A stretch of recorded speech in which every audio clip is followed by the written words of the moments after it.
Life comes at us pretty fast, and there are two kinds of people. Those who are defined by their circumstances, and those who choose to define themselves in their circumstances. I'm Michael Quinn Sullivan with a reflection on life and liberty.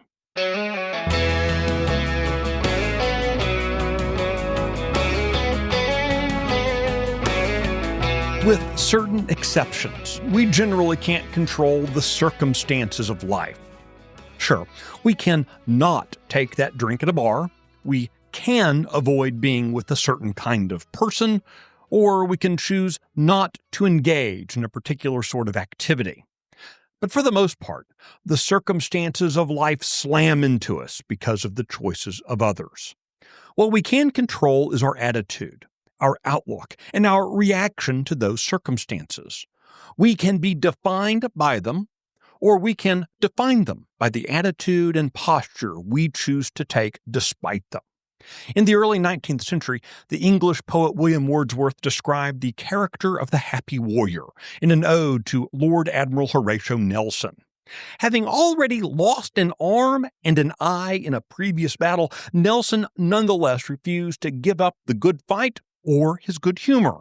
Nelson was eventually killed by a sniper while leading a successful battle, inspiring his men to even greater success.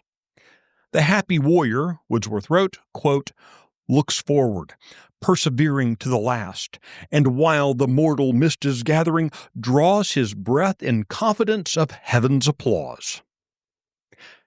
In my experience, those who let themselves be defined by the prevailing circumstances of the fallen world are generally a cheerless and grumbling lot. They look back on times that were rarely as wonderful as they remember and proceed to spend their remaining days mourning its passage. On the other hand, those who ignore the hateful jeers of the world are much happier. They look forward joyfully to what they can achieve in their circumstances or the contribution they can make in the advancement of their ideas. The difference is found in the daily choice of personal perspective. Will our attitude be dictated by others, or will we govern ourselves? As a self-governing people, we must learn from the past and understand with clarity the present. Yet even more importantly, we must choose to be driven happily by our role in shaping and defining the possibilities of the future.